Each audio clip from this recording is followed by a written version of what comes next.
atan Krista Iswa Satang branch care city member zong zong te member in form kim zane in form factory som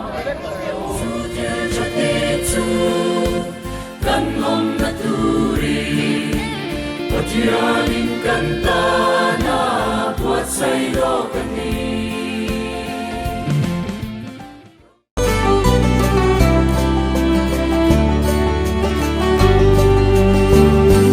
nun tui hale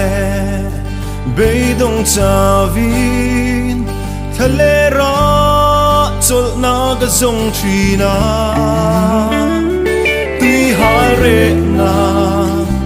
ka husilo atopa lalpa ne na ka kile chi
Ilumay at men can la alone.